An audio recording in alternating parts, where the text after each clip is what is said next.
First off, I would like to address the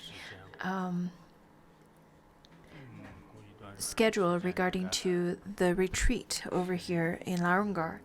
First of all, the retreat will begin on October 29th, and the duration of the retreat is 17 days.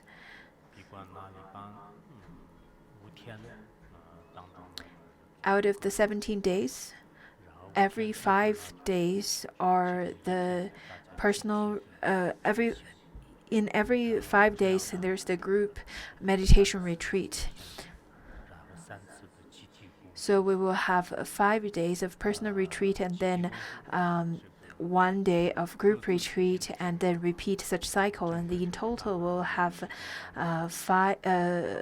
15 days of personal retreat and 3 group meditation retreat.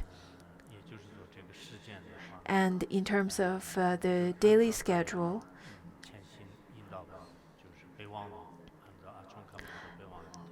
the schedule goes as Lama Achung's direction in the commentary and amendment to the Words of My Perfect Teacher teachings. So in the morning from 6 to 8, that's the first session of practice. And from 8 to 10, that is the breakfast time and the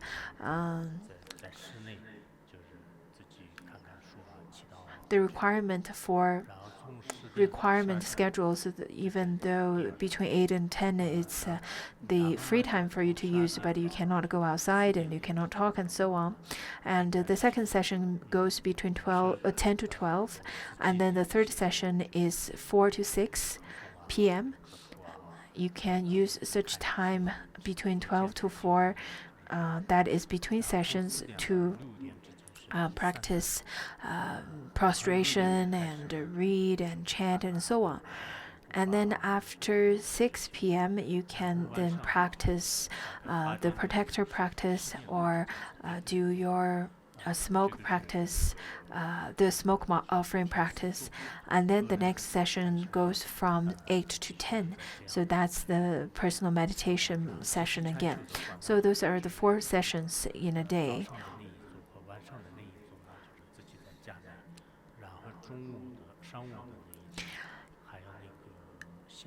In terms of the group meditation session, it goes between 3 p.m.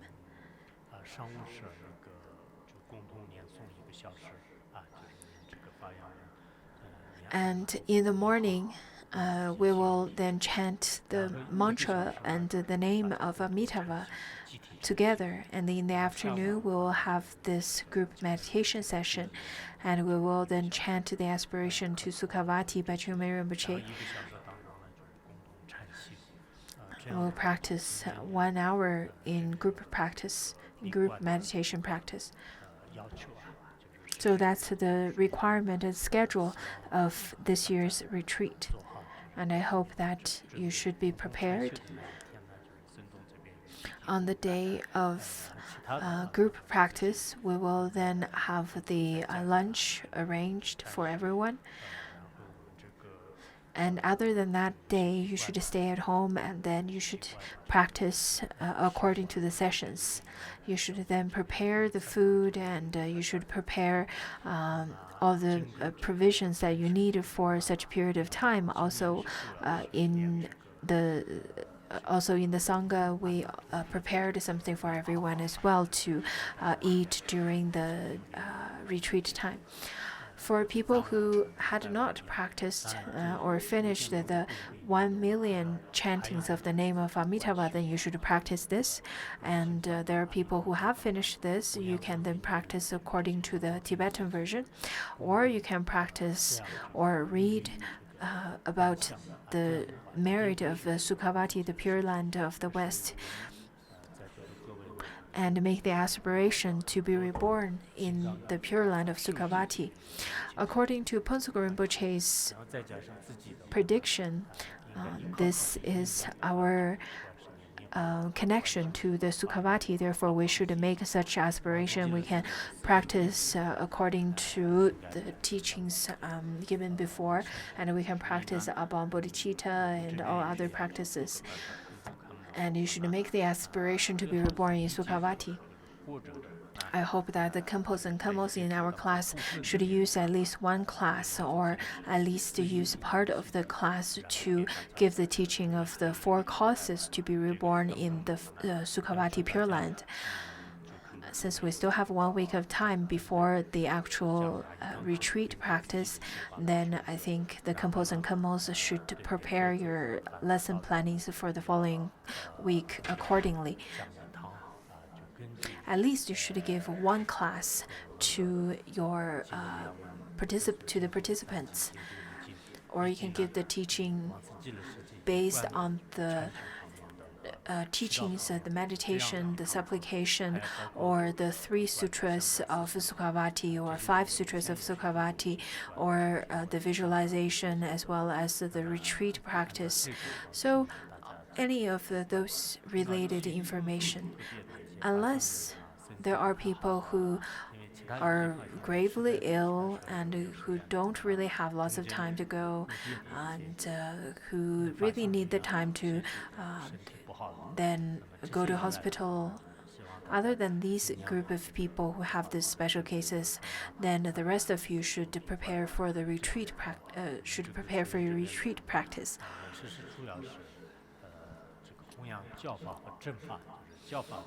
Larongar is a place where we propagate the teaching, the doctrine of the Dharma, of the Buddha, as well as the realization of the Buddha, or of the correct Dharma. And when it comes to the doctrine, then it is listening and studying and contemplation. But when it comes to the realization aspect of the Dharma, then you have to engage in your personal practice. And in order to fit into those 2 kinds of callings of our academy, then we need to engage. We need to dedicate a specific time to the study of Vajrayana teaching and to the retreat. I think we also need to put some of the Vajrayana teachings in the exam as well, especially nowadays. Every class is giving the teaching of the Vajrayana teaching. So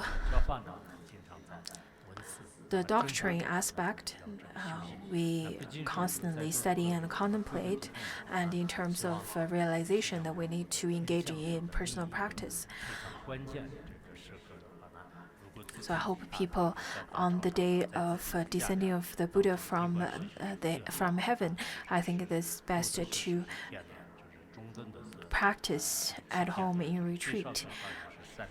So people who are not here, at least you can practice for 7 days or 5 days, or at least 3 days at home. That's the pre-class announcement.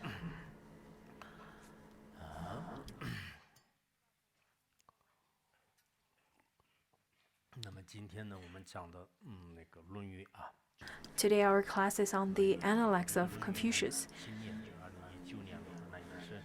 In fact, today's class is the last class for the year of 2019 for the Analects of the Confucius.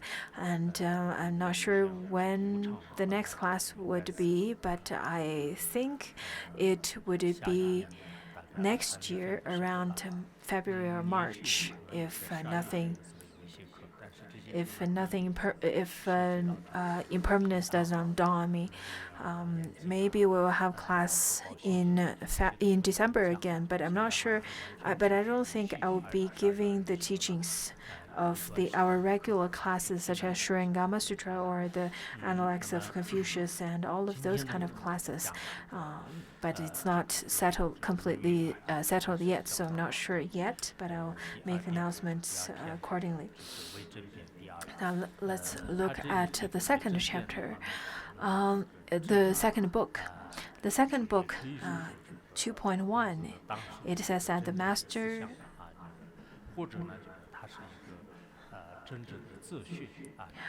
Over here, the book 2 in the Chinese version, it has a title, and the title is it is a zheng, which means to rule or to correct oneself. According to Master Oyi's commentary, he said that it means to benefit self and others.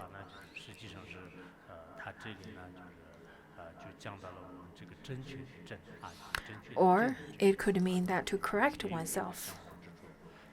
It is similar to that character as well in Chinese.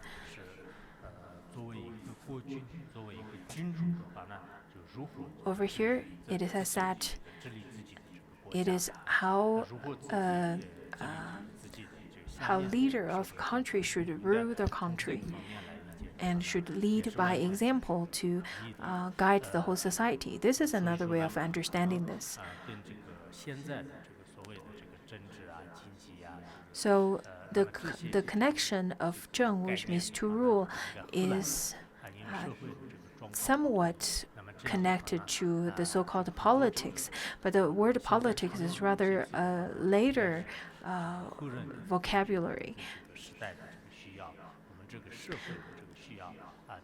It is spoken from the perspective of the Chinese letter zheng and the word of politics in Chinese.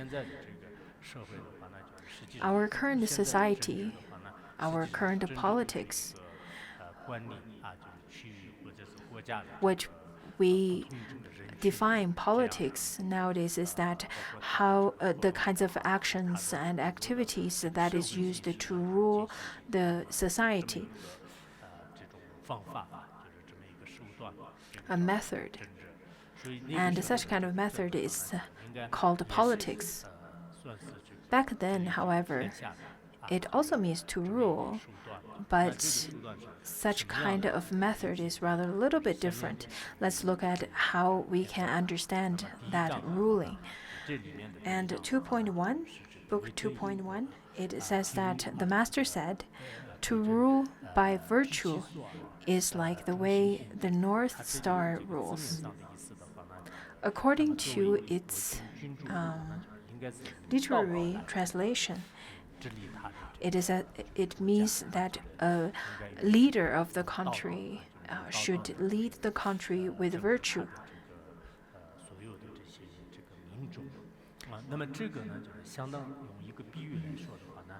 And to use an analogy to explain it further is that the North Star, it is just like the North Star. It stays in its place with all the other stars revolving around it and paying court to it.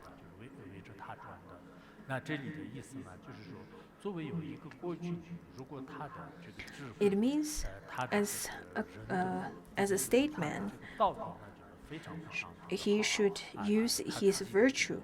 He should have a great sense of integrity as a person and outstanding virtue. And in such a way, his people would then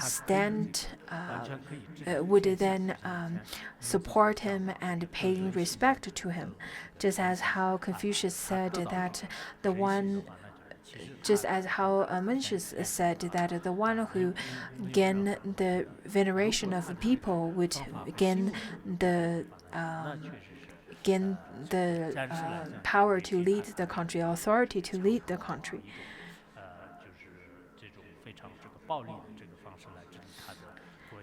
If a leader were to lead the country with violence, then all the people would go up against them. So this is the analogy over here. Just as how a North Star stand in its place and all the other stars revolve around it. That's the ancient understanding of the North Star. In Tibet, we usually say that I vow to North Star is to express one's resolution to make a vow.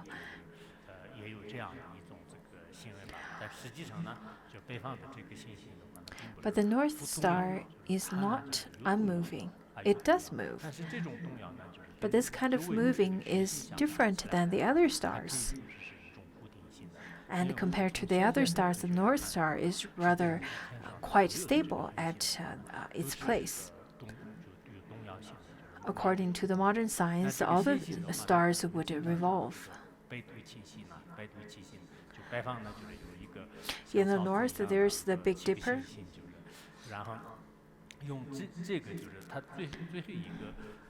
And from the tip of the Big Dipper, there's one bright star, and then that is the North Star. Rather adjacent to it, it's close to the tip of the Big Dipper, that is the North Star. So there are people who who are interested in astrology and so forth. They're very familiar with these kind of stars. In Tibet, in fact,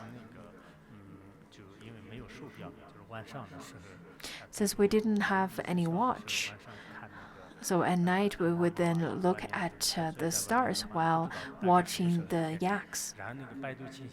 And because we don't know the time, then we would look at the stars. And what I notice is that whenever the North Star goes behind the mountains, then it's almost time for morning. Also, we look at the Venus, the morning star. Whenever the morning star rises, I know that the day is no longer far away.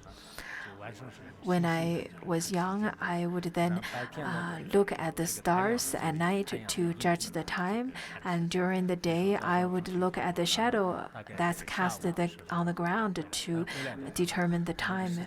And because I need to then determine what is the best time to return home after herding all the yaks out. So I have to be very accurate with when the sun will set. So I have to then take all the yaks to the meadows on the outside, to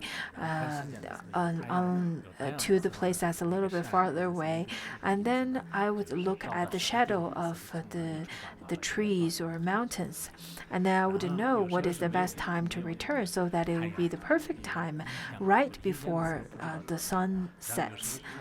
But sometimes when it's cloudy, it's very difficult to judge based on the shadows. Therefore, I would judge based on how hungry I am, and sometimes I would judge it by how many mantras I've recited at that time.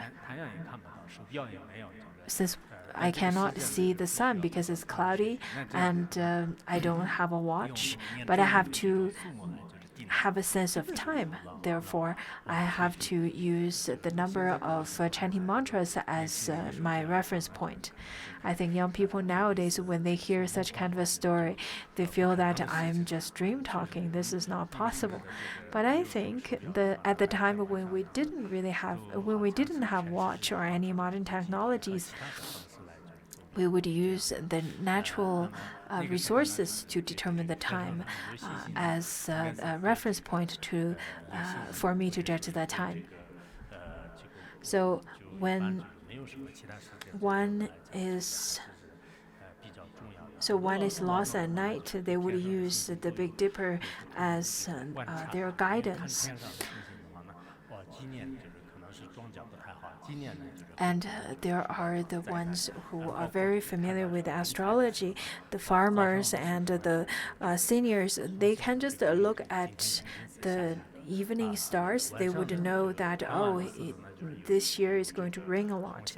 Or sometimes they can look at the clouds and they would know that because of the shape and the color of the clouds, they would know tonight is going to rain or tomorrow is going to rain or so on.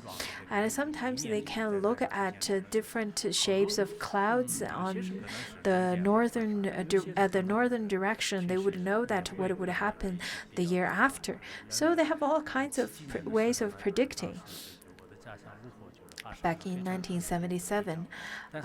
In Luhuo, that is my hometown, we had this we had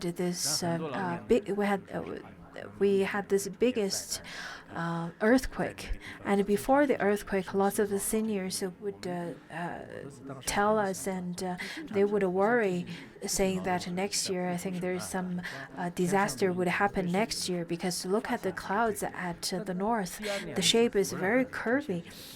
And at that time, I thought, well, this must be boasting, because how can they tell that there would be disaster simply by looking at the clouds, especially it's disaster that happened next year. And it indeed happened. The next year, there was a big earthquake, and many people died because of that. So I think sometimes it is not complete science, but on the other hand, it is very scientific. It could predict what would happen next year because of the changes of the seasons, the changes of the clouds, the changes of the atmosphere, and so on. They would be able to, because they're very much connected to the nature, therefore they can then predict what would happen later. So for those of you who are university students, maybe you would look down upon those farmers and so on. But yes, in terms of your knowledge, you probably have a bigger span of knowledge spectrum. But they also acquired knowledge that you don't understand. So it is not right to look down on them. Rather, you should be quite humble.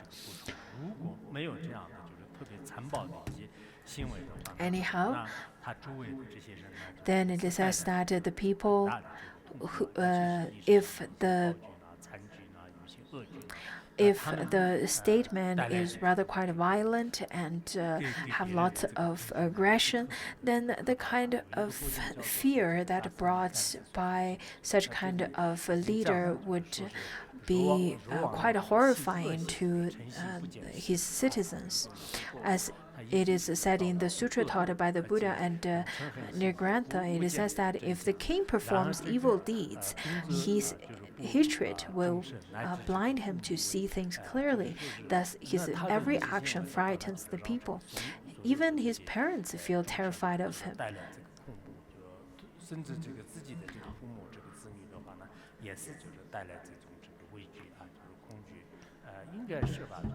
I think that's very true, because let it be a king of a country or a leader of a community, such kind of leader with lots of aggression and with lots of evil doings and evil thoughts, I think this kind of leader definitely brings lots of negativity to the group and the country. In fact, happiness and suffering, it is manipulated by people. It could be acted out of the intention of the people, and because of different kind of intention, different kind of actions, it could bring lots of doubts and fear of people. So let's look at so many different countries in this world and look at the fear that's brought by the doings of their leaders. It's very clear. If the country's leader is rather very compassionate and very kind and have lots of wisdom, and then that kind of leader would bring security as well as happiness to his people. Sima Qian, who was a great historian in Chinese history, he said that the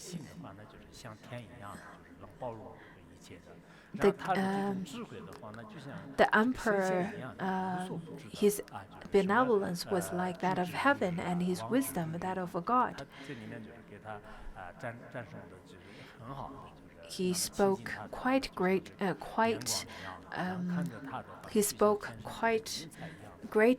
of the previous emperor. He used many analogies to describe him.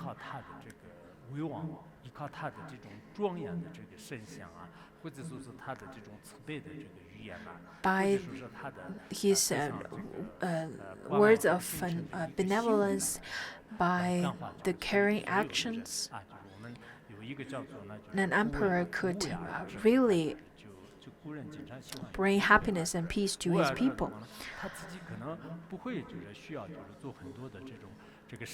In the Chinese history, in the Chinese philosophy, there's this idea of non-action. In fact, as a leader, you don't really have to do a lot. What you need to do is just to be a kind and benevolent leader, and then in such a way you'll be able to bring such kind of teaching and atmosphere to your citizens, and therefore you don't really need to carry out lots of actions.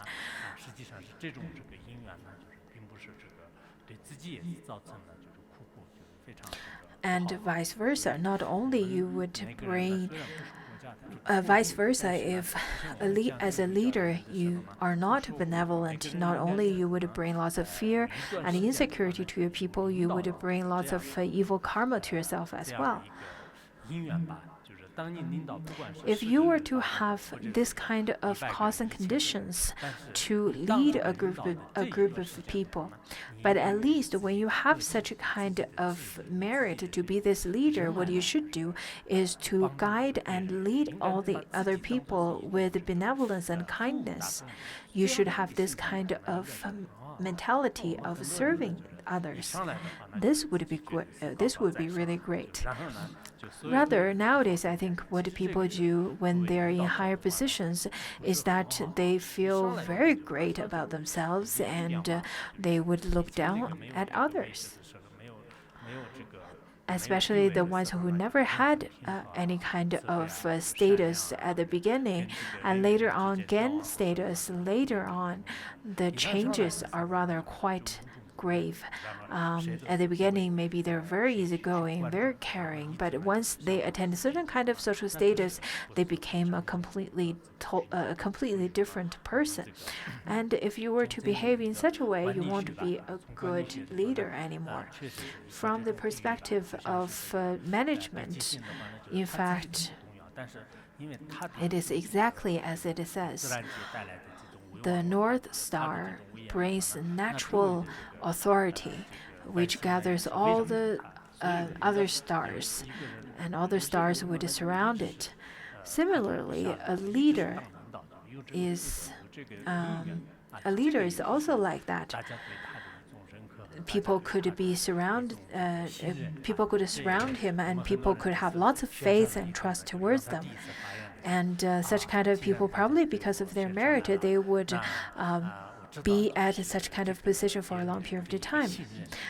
And I've heard people who got selected to become a leader, they said that, thank you so much for your trust, and I will try my best to help and serve others, and serve all of you.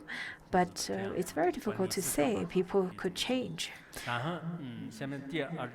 Anyhow, the first one is really the philosophy of management that is taught by Confucius. And the second one, it is then, the master said, the 300 poems from the book of poetry could be summed up in a single phrase: they never swerve from the path.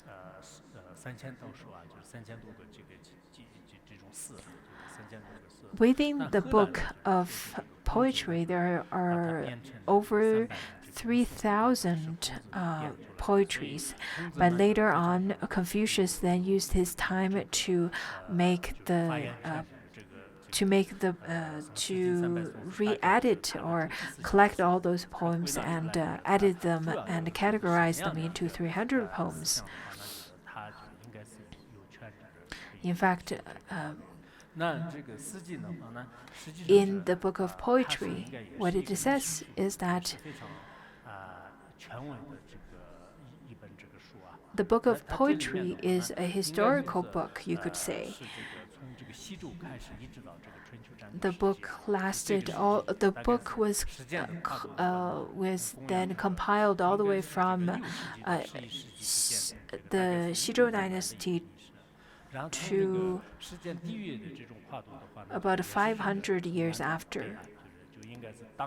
And in terms of geographic coverage, it covers all the way from the north to the southern part of China. The content that is included, it has the lifestyle, the vegetations, the animals, and the culture, and all different kind of customs at that time. So all the way through between north and south, and the duration lasts for about 500 to 600 years. And this book, rather than a complete written book, it was actually lots of poetry that's sung by people. And Confucius really enjoyed singing.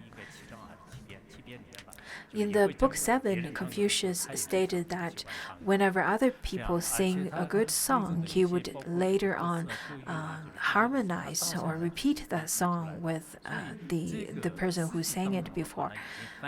So over here it says, in the book of poetry, sums up in a single phrase, especially the book of poetry, it has the descriptions of the historical events as well as all different aspects of life, the culture, religion, and customs, and habitual patterns of the people at that time.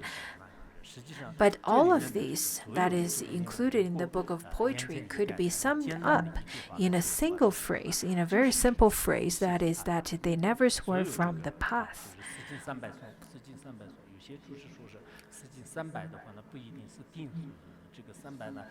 Over here, the number of 300 is not necessarily the specific number. The number 3 usually means a large number in the Chinese system of counting, or in terms of the literature use of the number 3.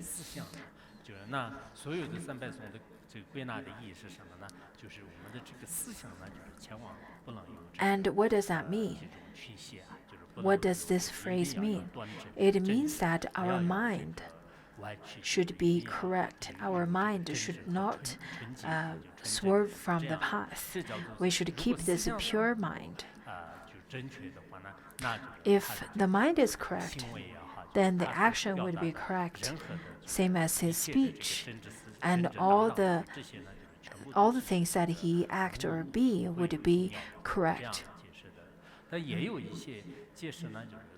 There's other explanation as well. What it means is that the si, which is explained as contemplation or think over here, but in the other explanation, it shows that si is just a modal particle, and it doesn't really have any meaning in it.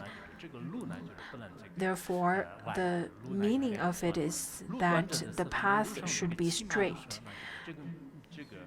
And when the path is straight, then the horse which run on this path would get to the goal without mistaking the direction.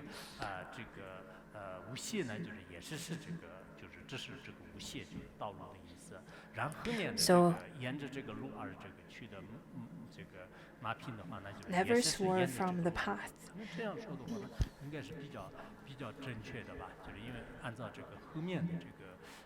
I think this kind of explanation is very similar to the teaching that's given by the particular chapter of the book of poetry. And the teaching over here is to be of integrity and eradicate all the wrong views and wrong actions.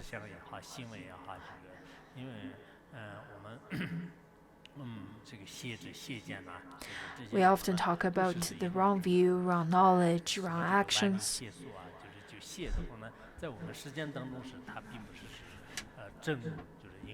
It is not a correct path. It is something that is very distorted.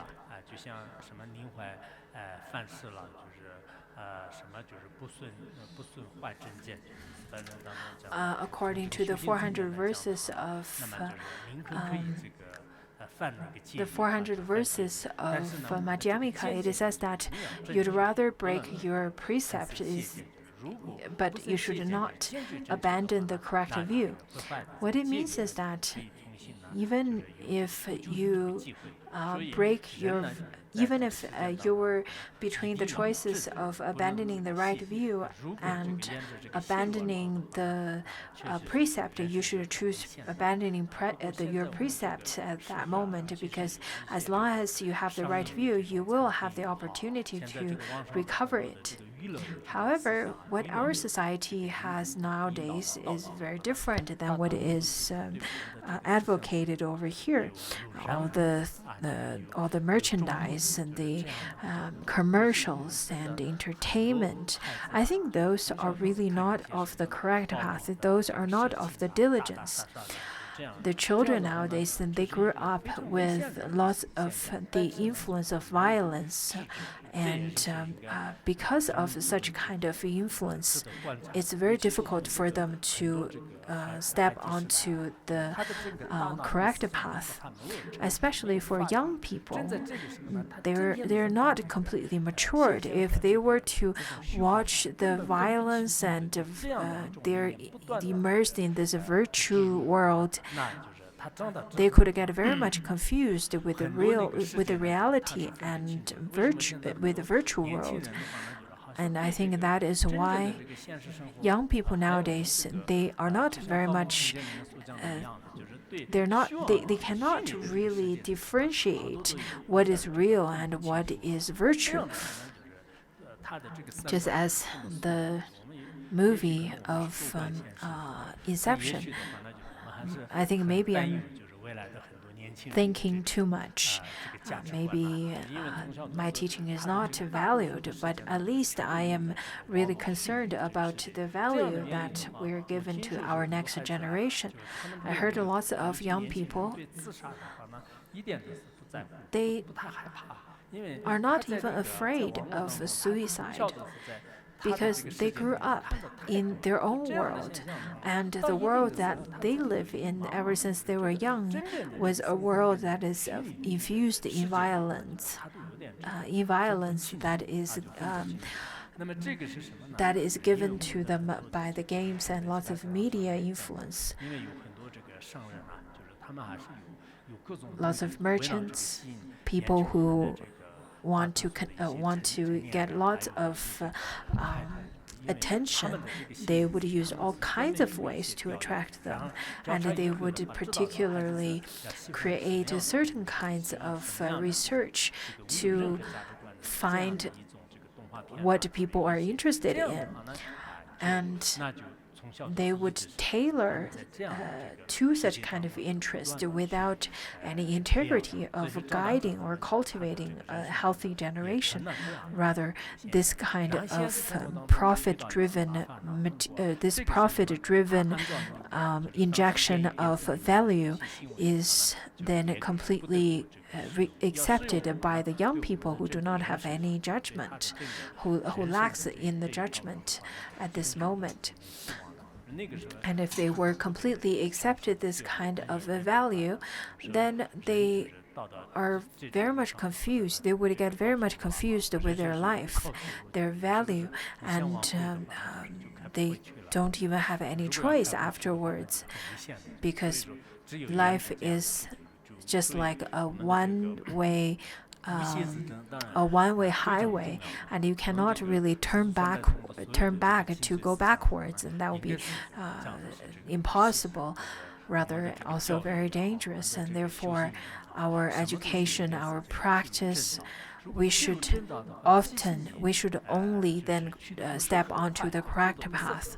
Although sometimes the correct path may seem to be very slow and very treacherous, but at least you are stepping towards the correct direction.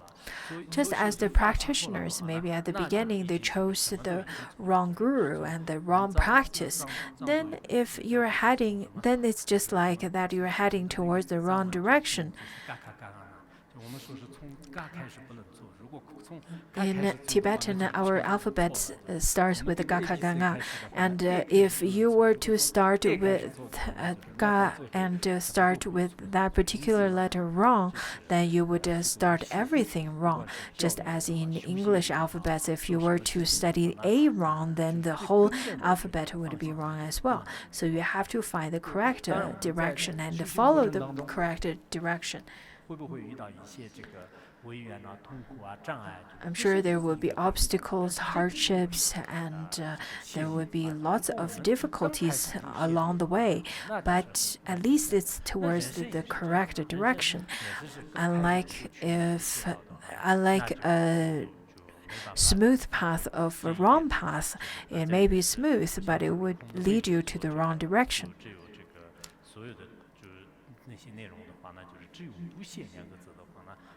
So I think that is why Confucius said that to step on the correct path, to have the correct mindfulness, the correct action, correct mind, it's really important. Out of all the out of all the instructions of the Dharma, the most important is the right view. Without the right view, then the action, the practice, the conduct, then it's really nowhere to be found. Therefore, the most important is to step onto the right path.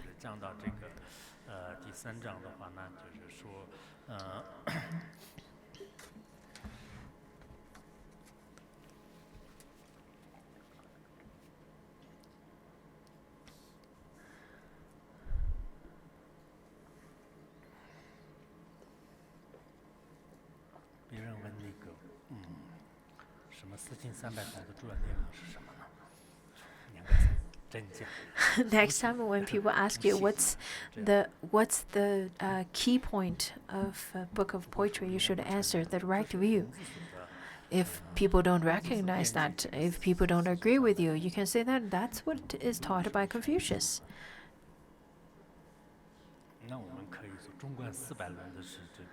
And then when people ask you about the pith or the core of the 400 verses of Madhyamika, you could also say it's the right view, isn't it? So book 2.3, the master said, Confucius said, if you guide the people with ordinances and status and statuses and keep them in line with threats of punishment, they will try to stay out of trouble, but will have no sense of shame.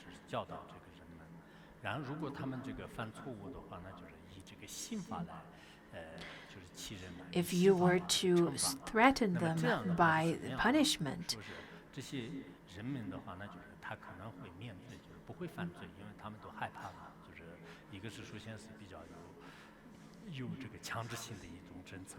if you were to then force punishment upon them, then they would try to stay out of trouble because they don't want to receive punishment. Maybe in such a way you could keep them without making any mistakes. However, they would have no sense of shame. Just as nowadays there are regulations that is made by the superiors. However, the people who work for them would often find the loopholes for them.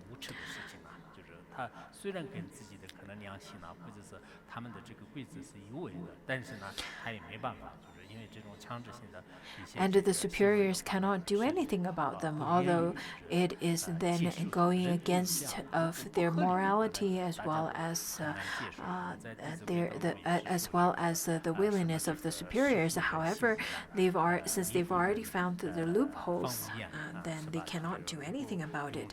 It is only because they have no sense of shame. according to the standards for being a good pupil and child, it says that using force to make people submit doesn't make their hearts submit. Using reasons to make people submit, then only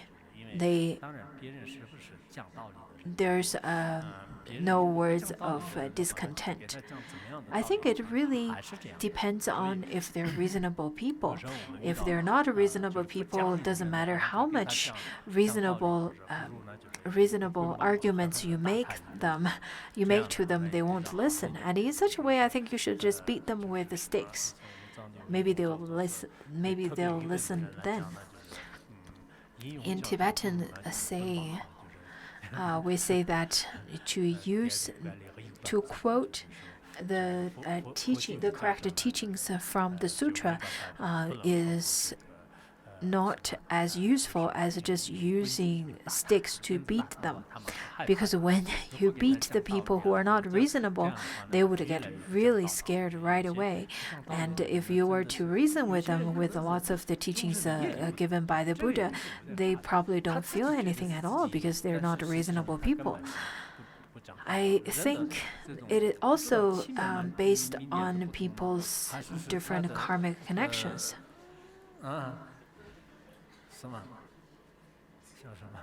What are you laughing at?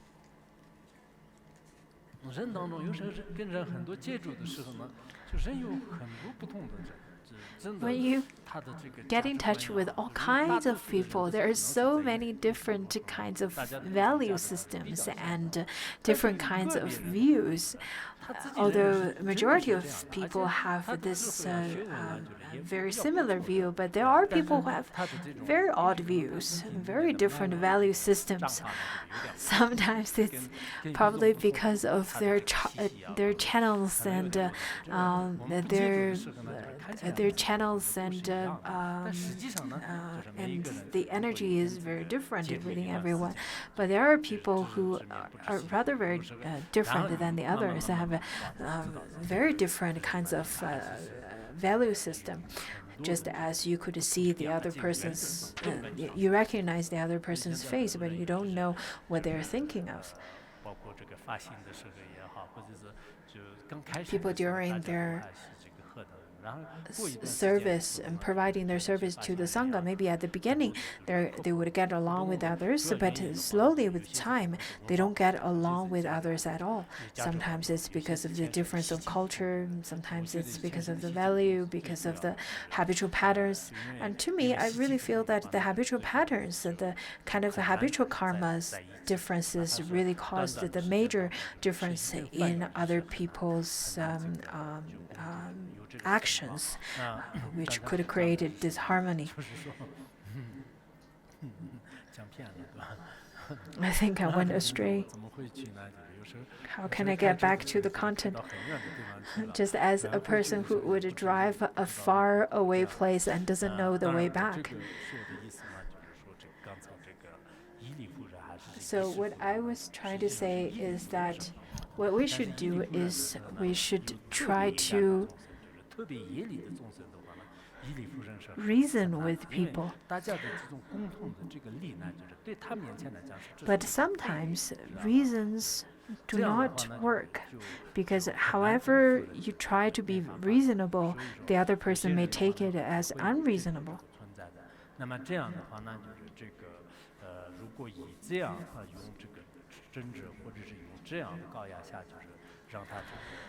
And over here, what it says is that if you were to use a great pressure to force people to listen to you, then it won't help.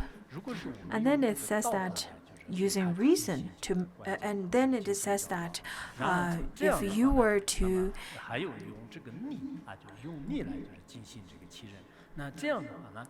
if you guide them with exemplary virtue and keep them in line with the practice of rights, they will have a sense of shame and will know to reform themselves, will correct themselves automatically.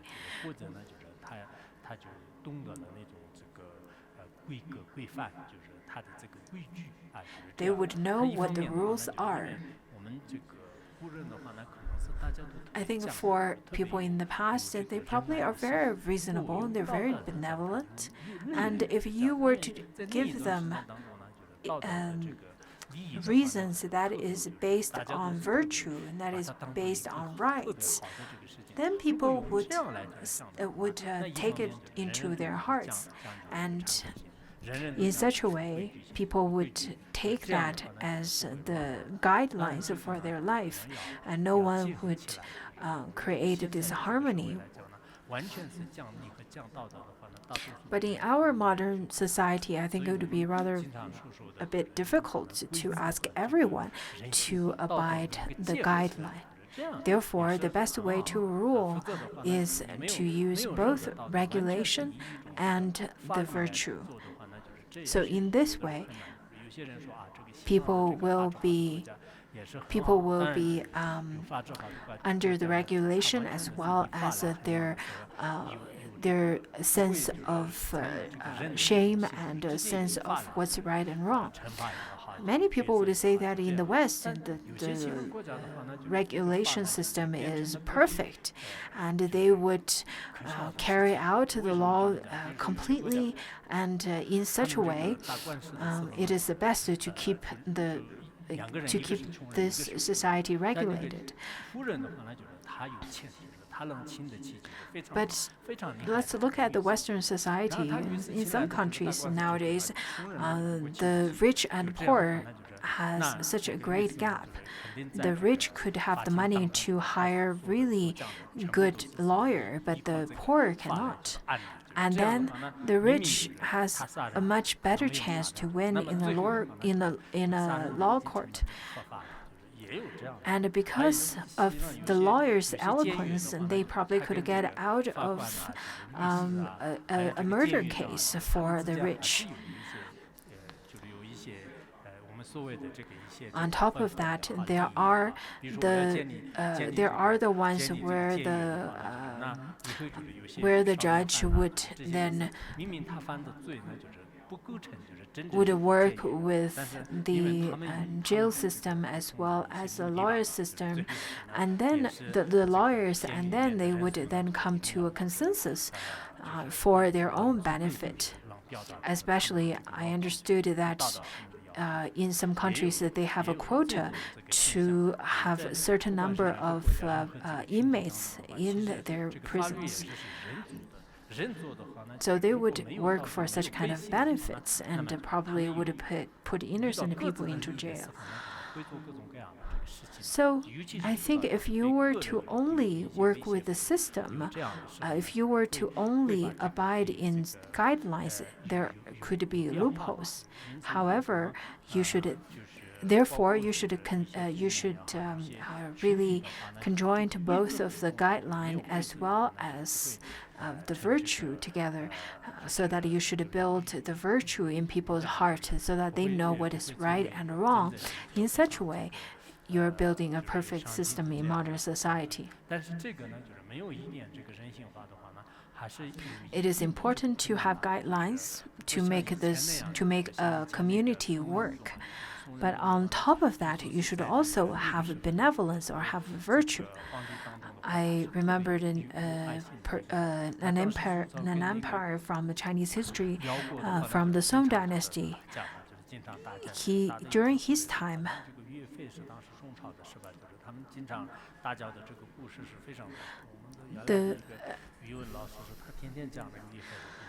during that time, his country often fight with the neighboring country. And one of the famous person at that time is Yue Fei, and my Chinese teacher at that time really liked to tell the story of Yue Fei. I often felt that his previous life was Yue Fei, and Yue Fei was a great warrior at that time, a soldier.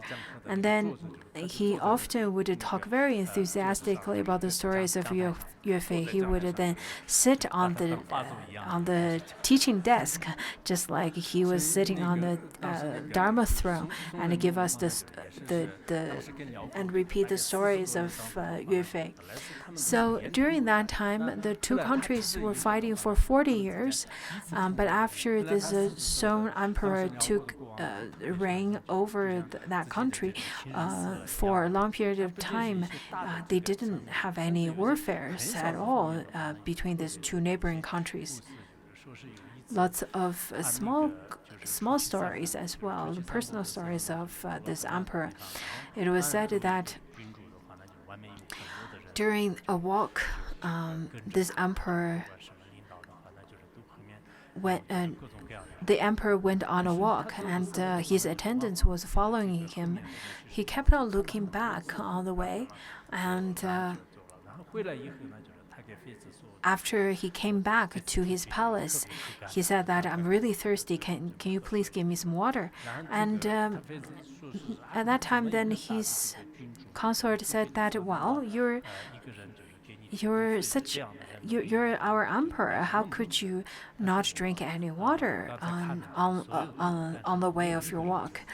He said that I kept on looking back, but no one brought water, so I thought it is probably the best not to bring it up. Otherwise, my attendants would get punished by their supervisors.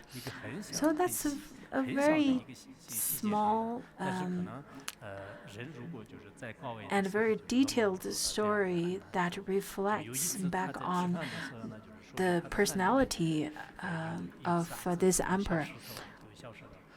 And another story goes that once he was eating, there was this grain of sand within his rice. And he spit this sand out very secretively and said that don't tell anyone. Otherwise, if you were to say that in my rice there's this grain of sand, the cook would get decapitated as a punishment. Because during the feudal times, this kind of punishments were quite strict.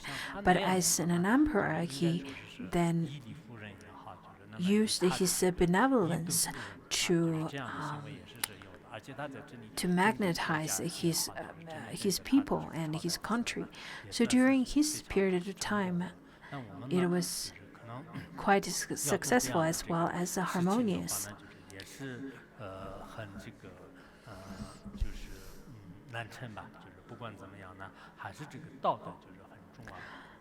And these kind of stories really shows the importance of virtue. And in our society, we need really both guidelines as well as virtue.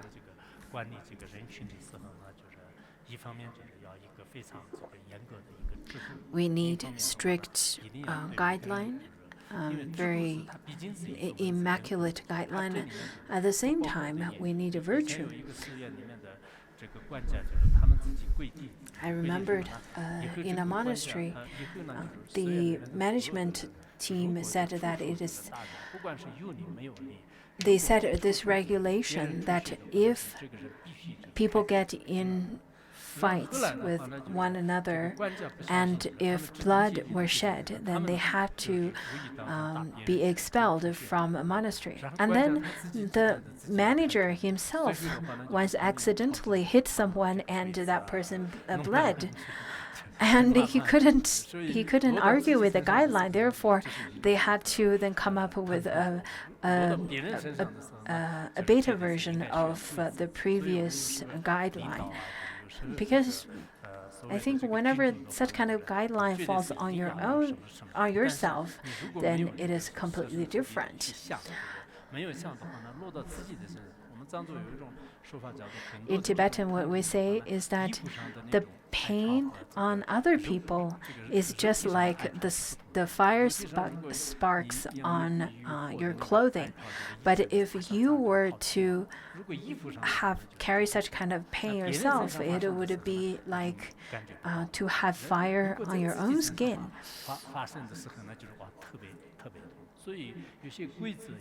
So some kind of guidelines, some kind of laws, regulations. While making all of those, if you don't have any contemplation or reflection upon yourself and simply want to make those regulations for others, then maybe you will suffer for the consequence of having to carry or to apply to those guidelines yourself. And then the next one. The next one is book 2.4, that is the autobiography of Confucius.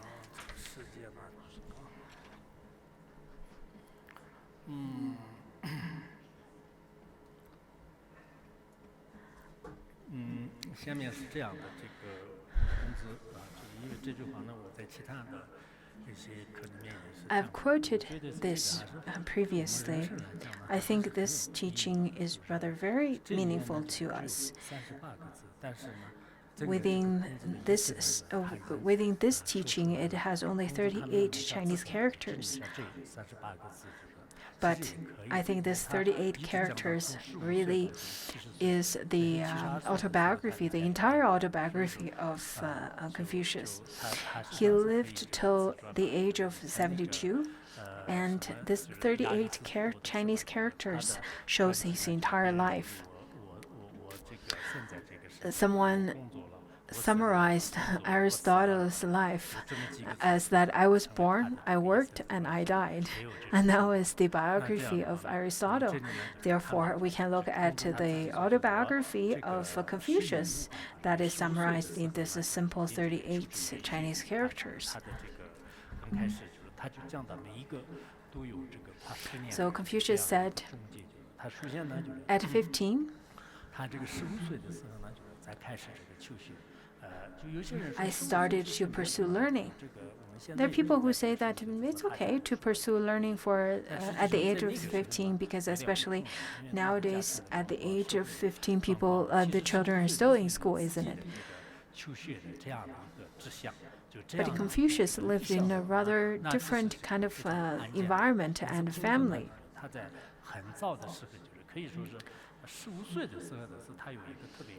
As early as the age of 15, Confucius already developed enthusiasm as well as curiosity of knowledge.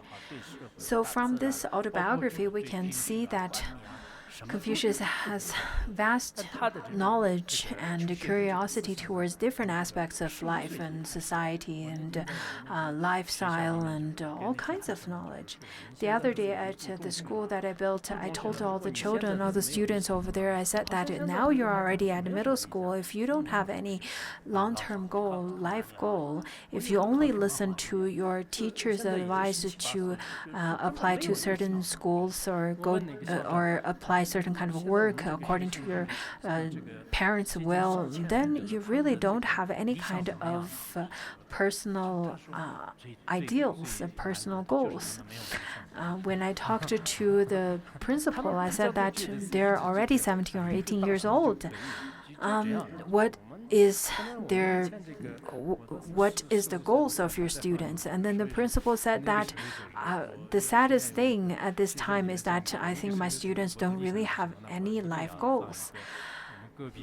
Back at the time when I was herding yaks, when I was 15 years old, I was herding yaks, and my life goal was that I really want to be the best herder, just as my neighbor.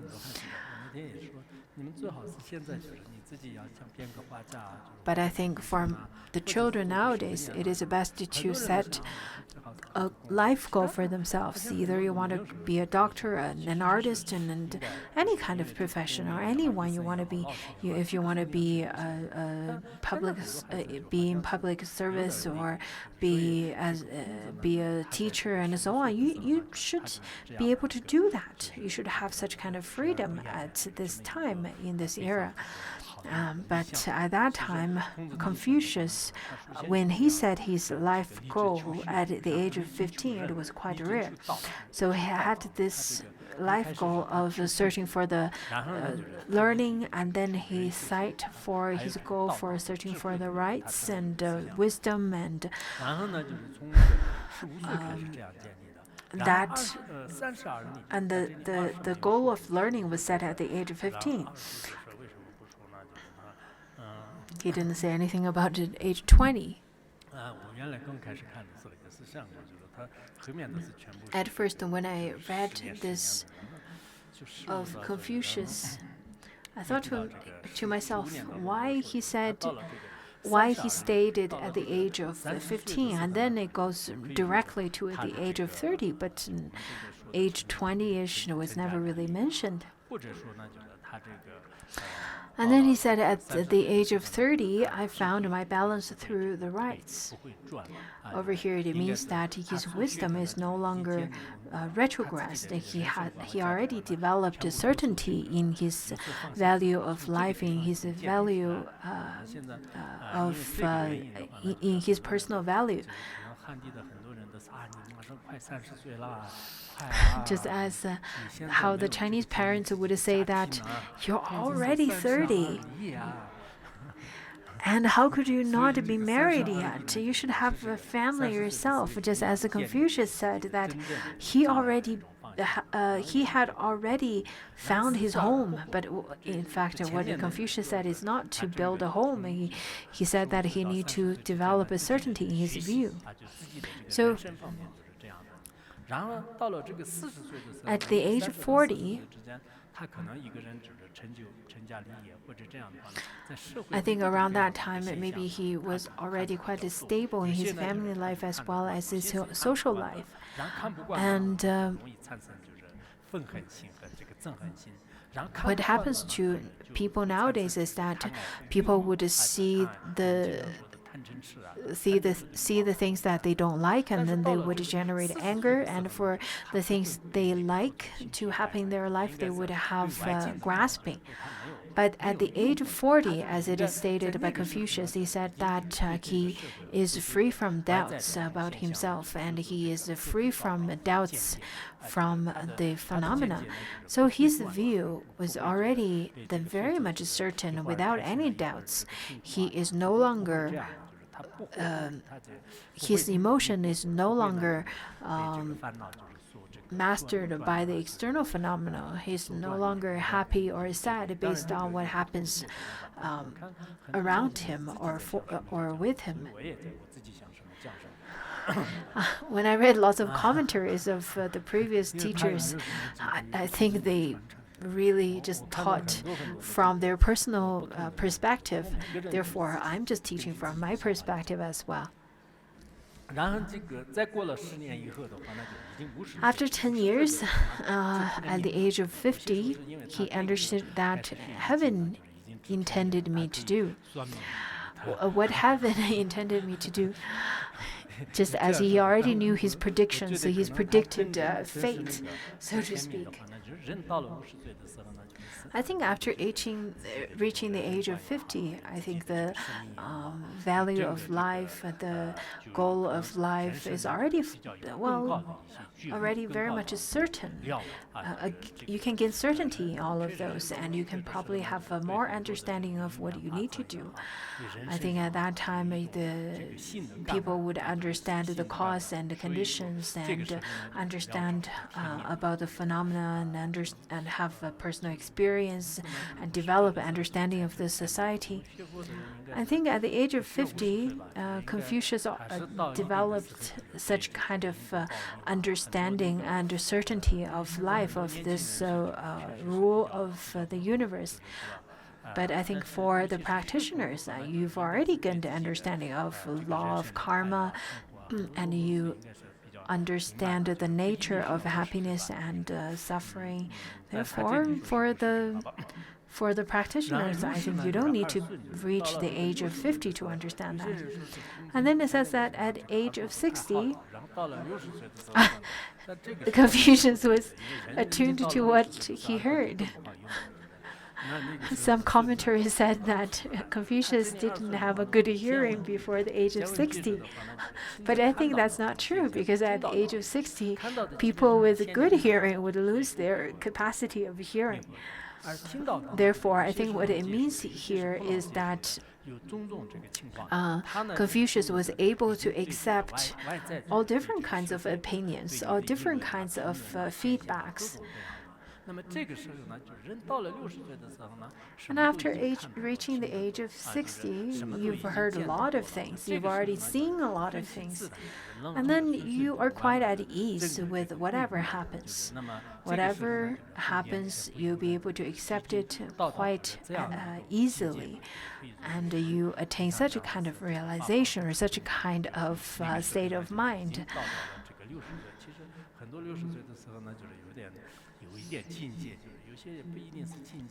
I see lots of people at the age of 60, they appear to have some kind of realization.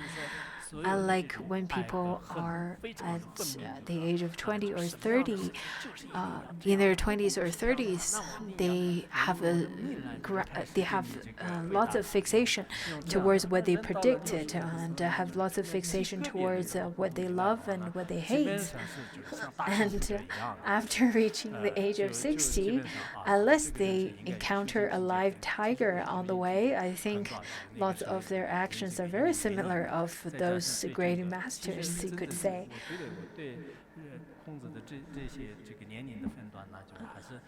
I'm quite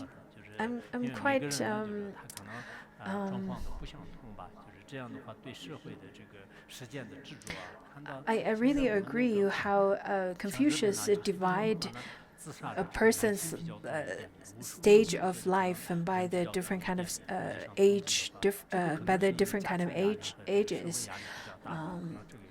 What I see is that, in fact, only in Japan that the majority of men would commit suicide at the age of 50, between the age of 50 and 60. But other than the country of Japan, in the other countries, the majority of people who commit suicide is during the younger age. I think Japan has a rather different social system and a different rule for society. But generally speaking, the great number of people who are aged around the age of 50 and 60, they are quite at ease. They're very comfortable with themselves and their value system. Nowadays, I have to say, as Buddhist practitioners, I think there's a very small number of practitioners who would commit suicide.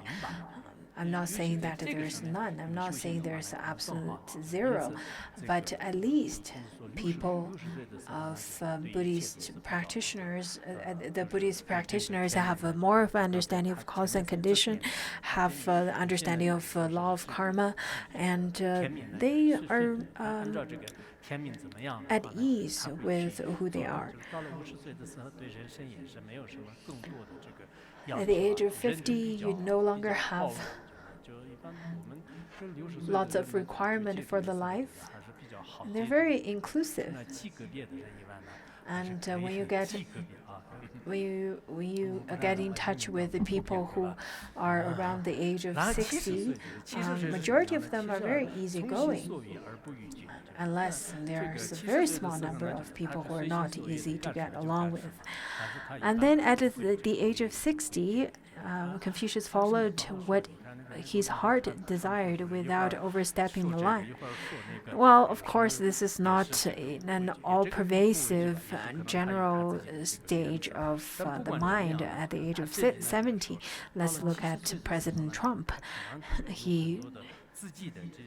He's rather a bit different than the description over here.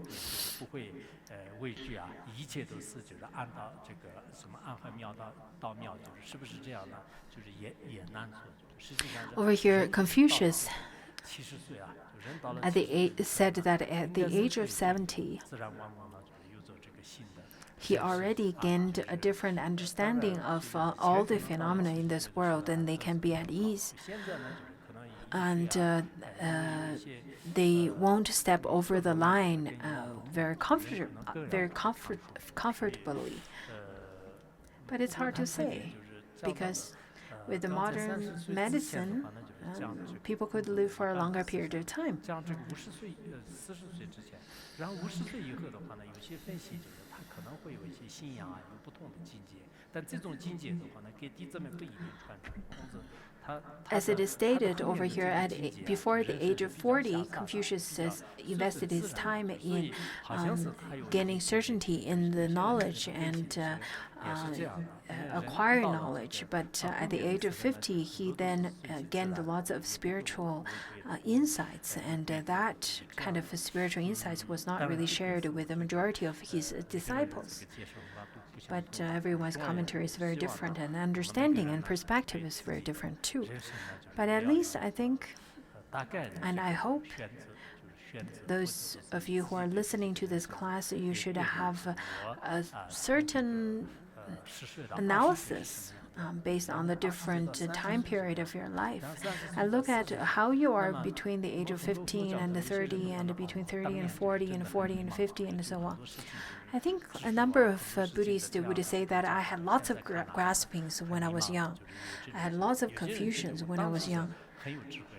And there are people who would say that I was very certain of where I was going. I had lots of certainty when I was younger, but now I don't. I should really investigate why that is. Some of you are probably older than Confucius, and some of you probably are younger. But I think you should make this kind of generalization, or make this kind of categorization of your own life, to look over your own life. Sometimes I would ask you of how your categorizations of your previous life was, and how your summary was. Sometimes I would use the opportunities to ask you. If you can only answer by saying that I used this 10 years to, and that I changed my jobs for 10 times, I think this also shows your mentality. Simply categorize your time is not really useful. What's useful is to make summarization, to look at your own life, your mentality during that period of time, and have a certain kind of goal for your future. I think this is quite important for Buddhists. In your future propagation of the Dharma, in any kinds of your aspiration, all of these are worth your time to make summarization. And we'll stop here today.